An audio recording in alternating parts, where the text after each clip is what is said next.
Isso se trata de nós, mulheres, que sempre tivemos que lidar com o não. Não pode estudar, não pode beber, direito ao voto, você só pode estar maluca. Que sempre ouviu que mulher foi feita para servir, para ser mãe, cuidar da casa e ser uma boa esposa. Batom vermelho, mostrar as pernas. Ah, não podia. Maquiagem é coisa de bruxa e as roupas eram aprovadas pelos homens. Bateram na tecla que tínhamos que ganhar menos. Afinal, somos o sexo frágil. Nos falaram que era para baixar a bola e se colocar no nosso lugar. Só esqueceram de avisar que o meu lugar é onde eu quiser.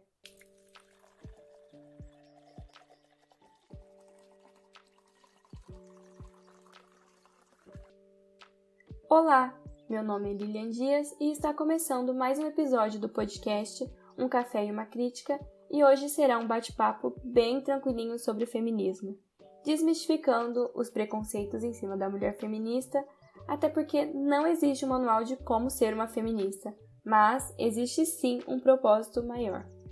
Primeiro eu quero agradecer todo mundo que participou das enquetes do Insta para eu poder fazer essa série de uma forma mais leve e simples, porque a minha intenção é que o feminismo não seja só para mulheres feministas.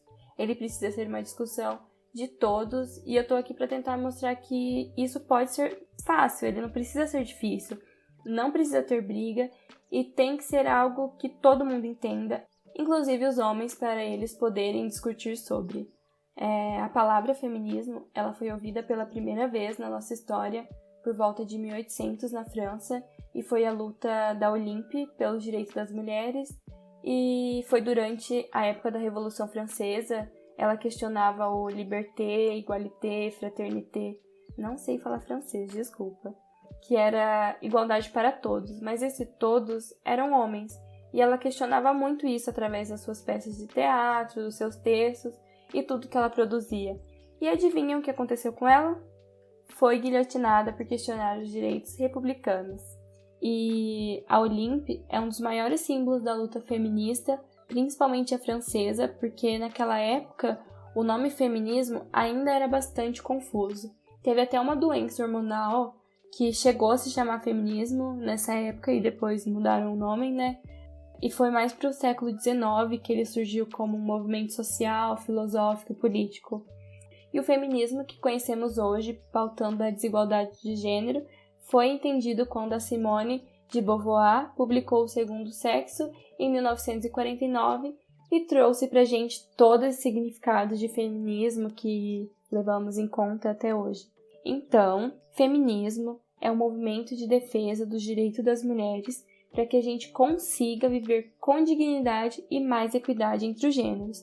Ele já foi sim considerado universal, mas não é mais, porque precisa ser levado em conta que as mulheres são distintas, são diferentes e as experiências de vidas não são iguais, né?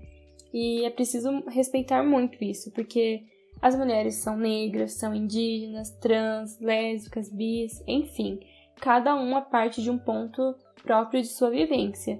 E aí, alguns grupos em seus locais de privilégios podem oprimir outros dentro do próprio movimento. Eu sei que parece um pouco confuso, mas as vertentes, as epistemologias e a metodologia é uma forma de entender melhor essa diferença, mas eu vou fazer um episódio só para isso porque é um pouquinho complicado e eu me estenderia muito. Tem um tabu muito grande em cima do feminismo, porque não entendem o movimento.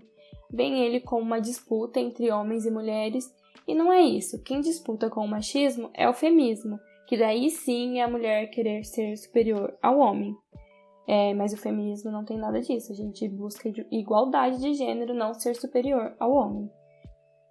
É bastante comum quando alguém diz não gostar do feminismo, falar que defende o igualitarismo ou o humanismo, mas aí entra no rolê de privilégio patriarcal, porque a sociedade não é igual, a gente já parte de um ponto inferior aos homens.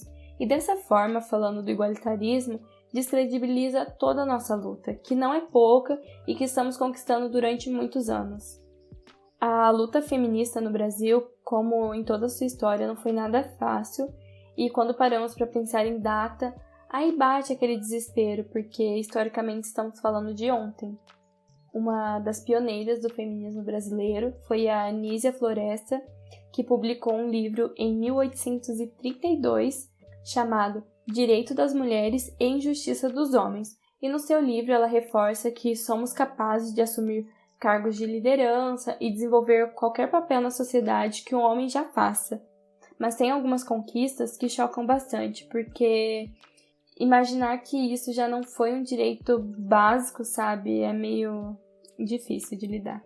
Por exemplo, a autonomia feminina foi dada em 1962, que foi através do Estatuto da Mulher Casada, e ele instituiu que as mulheres não precisavam mais da autorização do marido para trabalhar, receber herança, e caso solicitasse o desquite, poderia pedir a guarda dos filhos. E aí, em 1974, as mulheres conquistaram o direito a ter um cartão de crédito. Sim, esse mesmo que endivida todo mundo. Antes disso, caso elas quisessem precisava levar um homem para assinar e se responsabilizar, mesmo que essa mulher tivesse autonomia financeira. Só em 1988 a Constituição brasileira passou a nos reconhecer como igual ao homem. Gente, há 32 anos atrás a justiça não nos reconhecia como iguais. Dá para acreditar nisso e ver o peso, porque é muito recente. E nessa bizarrice de leis, até 2002, a falta da virgindade era criminalizada. Eu tô falando que apenas no século XXI o Código Civil brasileiro retirou o artigo que permitia que um homem se separasse da esposa se ele suspeitasse que ela não era mais virgem. E aí, em 2006, foi sancionada a Lei Maria da Penha, que é um dos maiores símbolos da conquista feminista, porque ela teve que lutar por quase 20 anos para conseguir colocar o seu agressor na cadeia. Depois de 2 tentativas de feminicídio, que deixou ela na cadeira de rodas, foi que ela conseguiu justiça no Brasil, sabe? Inclusive, indico muito a biografia dela para quem interessar, porque é sensacional. E das nossas conquistas mais recentes, em 2015, no governo Dilma, o feminicídio foi reconhecido como crime, e é uma lei muito importante, porque não param de nos matar. Mas a lei ainda não reconhece as mulheres trans, ou seja, tem muita coisa para se fazer. E aí, em 2018, foi aprovada a lei de importunação sexual. Infelizmente, ela é necessária, porque ser mulher é conviver com situações de assédio cotidianamente.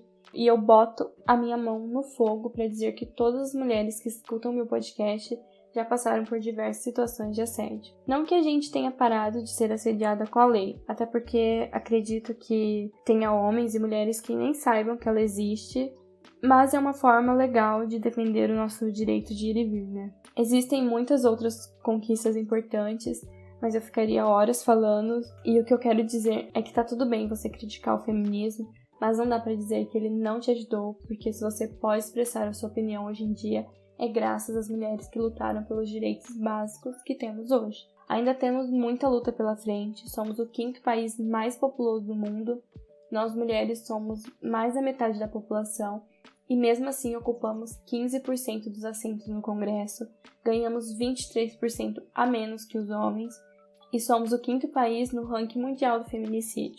A luta de liberdade por direitos ainda tem suas particularidades e refletem na diversidade do nosso país.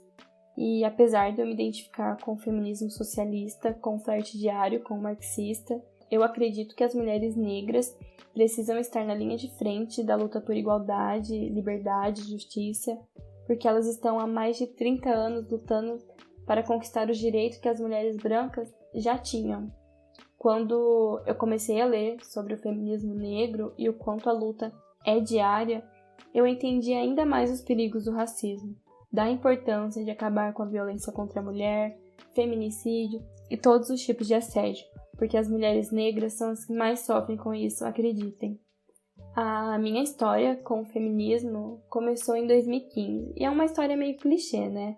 Eu estava passando por um momento meio ruim, me sentindo perdida e tal, e eu fui na casa da Gabi, que é a minha melhor amiga da vida, chorar as pitangas, e ela falou que não me reconhecia mais, que eu estava me sentindo distante, perdida, e essas coisas que as amigas falam.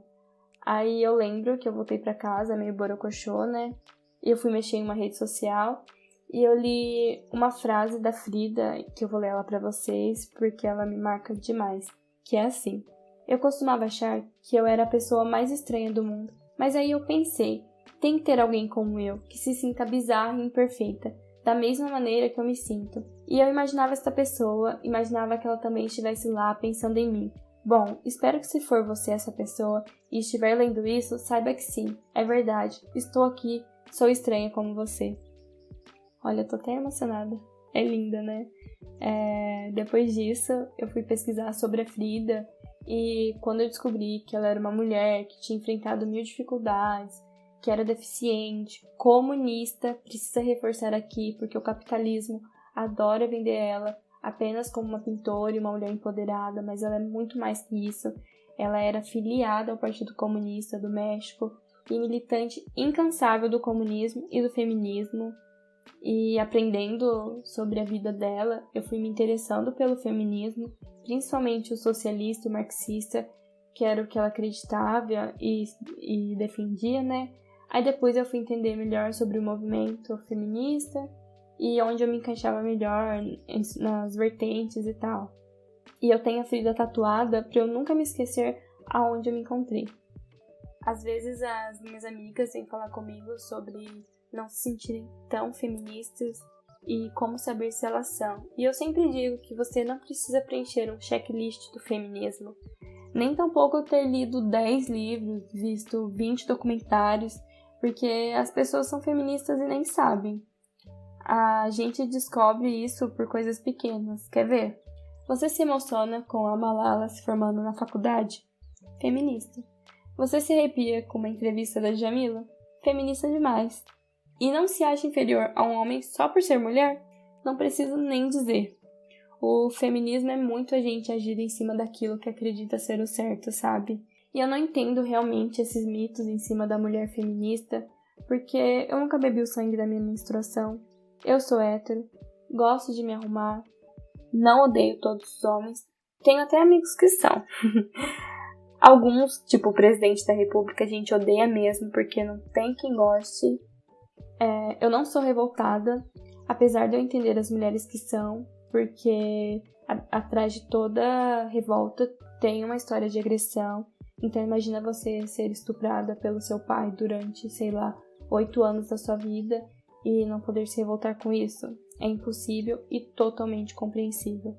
Não tem um padrão. Existem feministas de todos os jeitos que você possa imaginar, mas no final só estamos querendo viver em paz e sem todas essas imposições que o machismo coloca em cima das mulheres, endeusando, né? Porque não é isso, a gente só quer igualdade.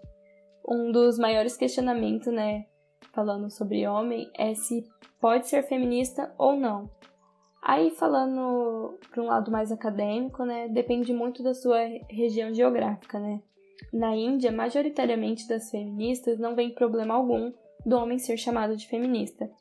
Já que no Brasil se acredita mais no homem ser pró-feminista, que seria um aliado ao movimento com o direito de discutir sobre, porém depende muito do local de fala.